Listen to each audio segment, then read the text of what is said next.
Dia quente pelos lados do Planalto, não, rapaz? Não podia ser Pois muito é, né, diferente, não, né? Tanto depoimento marcado para o mesmo dia. Tinha que esquentar alguma hora, né? Pois é, mas na verdade nem esquentou, né? Foi mais uma admissão de culpa aí da família Bolsonaro, porque eles resolveram não falar nada, né? Isso aí me faz lembrar o Lula, né? Quando o Lula depôs na PF, a história do triplex, a história do sítio, né? Quando ele foi lá no depoimento perante o juiz Sérgio Moro. Mouro? Mouro, eu acho que eu contaminei alguém, Mouro, mandou um Mouro agora aí. Mouro, juiz Sérgio Moro. Estou de sacanagem. E ele, em momento algum, usou esse subterfúgio, né, de não responder, né? Respondeu a tudo. É aquela história de quem não deve, não teme, né? Você fala a verdade. Já os bolsonaros ficaram quietos, né? Passaram o depoimento inteiro quietos. Foram o Bolsonaro, a Michele, o Van Garten apareceu lá também. Esse eu nem sabia que ia depor, mas foi. Ex-chefe da SECOM foi. Frederico Assef, o advogado. Eu fiquei surpreso também. Que falou alguma coisa. Ele não ficou o tempo inteiro em silêncio, não. Ele respondeu, ele explicou a história lá da venda do Rolex, né? Da recompra do Rolex. Que o Rolex tinha sido vendido e ele teve que recomprar para poder fazer a composição do acervo, já que o TCU estava reclamando, né? Reclamando a devolução do Rolex. Então, ele confirma isso. Ele confirmou isso. Inclusive, ele deu uma coletiva depois. Coletiva não, né? Mas o pessoal, os coleguinhas com picolé, conversaram com ele e ele confirmou que... E, mais uma vez, reafirmou. Disse que não tinha nada de errado nisso. Eu acho que talvez, teoricamente, não haja nada de errado, né? Ele só recomprou. Ele pode alegar que o Bolsonaro pediu para ele, olha, compra esse relógio para mim. E não explicou grandes coisas, né? Sabe-se lá o que ele falou no depoimento, né?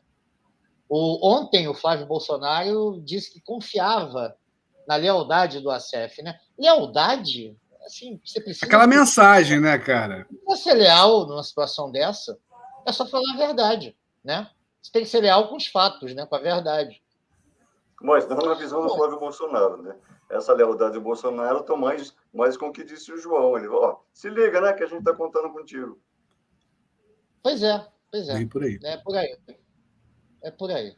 Agora, o Assef é uma figura curiosa mesmo, porque ele é muito histriônico, né? Toda oportunidade que ele tem, ele quer dar uma lacradinha, sem, evidentemente, deixar de tentar livrar o dele. Ele falou na chegada da Polícia Federal em São Paulo, aí ele subia a escada, aí ele descia a escada e falava com os repórteres de novo, e voltava e dizia, olha, estou sendo barrado, não estou conseguindo entrar no prédio da Polícia Federal, depoimento vai depender disso. Como se fosse realmente enfrentar alguma dificuldade para entrar no prédio da Polícia Federal, no caso dele em São Paulo, que ele depois em São Paulo.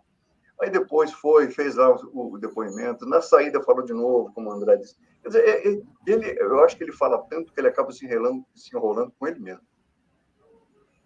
Pois é, mas acho que ele não se enrola, não. Ele, de enrolado ele não tem nada, não. Ele sempre se saiu bem, né?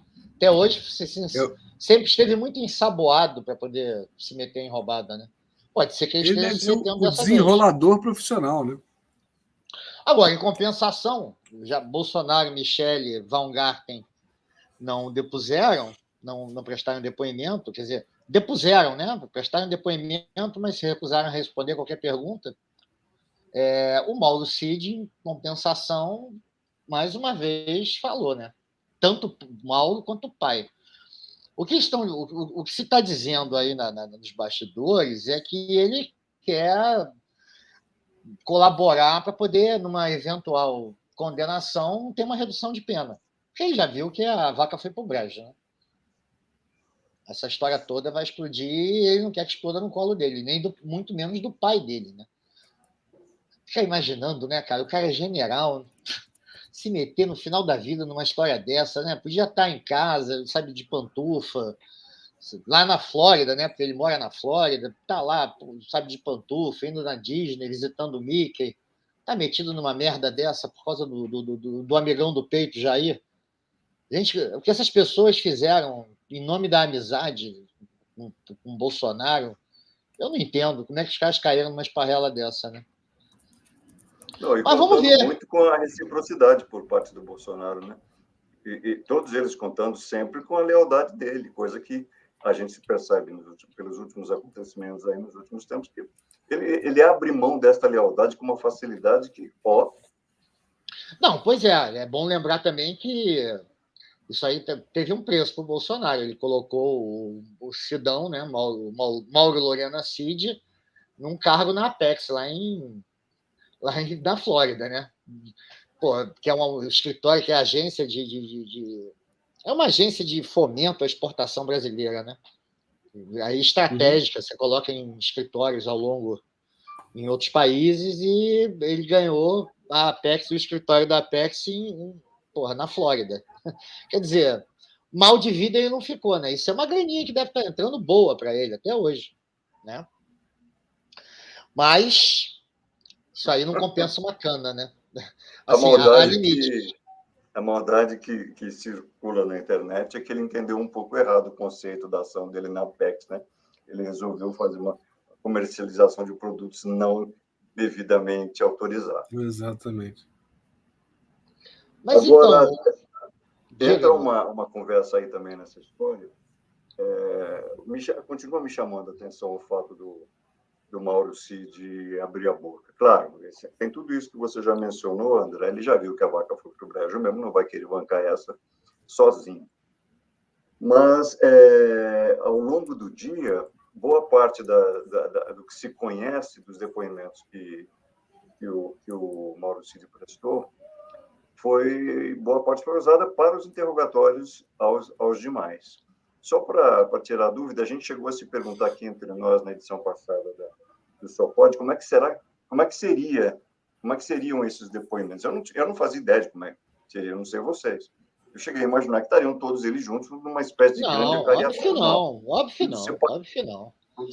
Cada um foi separado. E aí, cada separado. um numa sala, com um delegado ali, Exatamente. Das informações, e exatamente claro, a efetividade é essa, para poder pegar as contradições entre uns e outros, e para poder pegar, por exemplo, elementos que o Mauro Cid deixou à disposição da Polícia Federal para que, enfim, interrogasse as Bolsonaro, as Michele. Tem um ponto aí a mais, que também circula com frequência na internet, que é o seguinte, só para rememorar, porque a gente já tratou um pouco disso também. Mauro Cid e Dona Michele não se suportam, não se toleram. Isso é história, né? Essa história é confirmada. Isso é sabido. Pois é, e daí que isso também tem um grau de influência em cima dessa sequência de falações, ou não falações.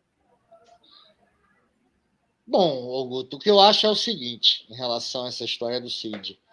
Eu só acho que está posto. Ele vai entregar alguma coisa, ele vai falar, e como a gente vem dizendo, é tanta coisa que ele está envolvido. Se ele começar a soltar, sabe, desatar o nó e começar a soltar todas as informações que ele tem em relação à família, cara, vai estar todo mundo muito encrencado, né?